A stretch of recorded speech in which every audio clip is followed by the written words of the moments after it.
Good morning, good afternoon, and good evening, friends. Today we have a question here where we have to use Kirchhoff's current law and find out the voltage V. So we have a circuit given here. We have three resistors, 2 ohm, 6 ohm, and 4 ohms. Two current sources, one is 30 ampere, other one is 8 amperes, and V is marked as the potential here across the 6 ohm resistor, and that's what we have to find out, the value of voltage V and the polarity of voltage V. So for solving these kind of problems, we have to redraw the circuits and assume certain currents. Why? Because if you want to apply Kirchhoff's current law, then it's easier if we have some notations marked here as current values. Let me tell you what that means. So I have written here, let's mark some current in above figure. So in the above figure, everything is same. Just what I have done, I have marked this as current I1. In this leg or in this branch, I have marked current as I2, and from 4 ohm resistance, I have marked as current I3. So from 2 ohm, it is I1, from 6 ohm, it is I2, and 4 ohm, it is I3. That's how I marked it. Now we know Kirchhoff's current law is equal to incoming currents is equal to outgoing currents. So we will apply Kirchhoff's current law at node A. So at node A, which currents are incoming? I1 and this 30 ampere. So I have written as I1 plus 30 ampere. Which one are outgoing currents? 8 ampere, I3 and I2. So I have marked as I2, I3 and 8.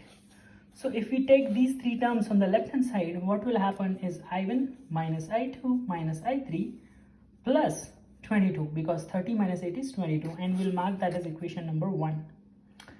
So if you understood till this point, then we know what is Kirchhoff's law. What is Ohm's law? So by Ohm's law, we know V equal to I into R. So I1 is equal to V upon R. So how we can find out I1 is voltage across this resistor divided by resistance, right? So voltage is the same voltage, which is V across all these branches. So it is V and divided by 2.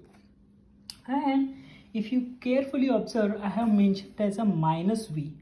Why? Because if you see, current is flowing in this direction.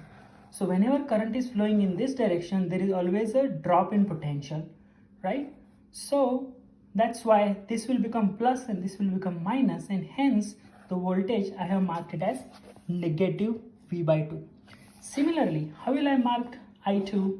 I2 will be V divided by 6, and this will be plus 6 since it is going in the downward direction and potential is plus and minus, and our V is positive when going from positive to negative.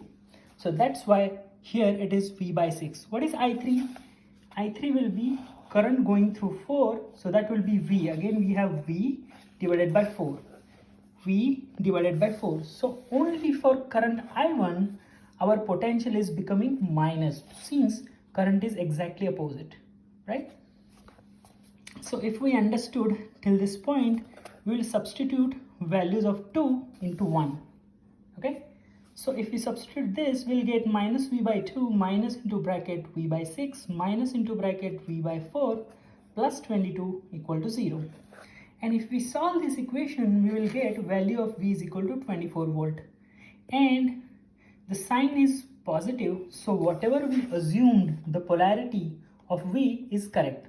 So answer to the original problem is value of voltage V is 24 volt and polarity is plus and minus from A to B, the way we initially assumed while solving the equations.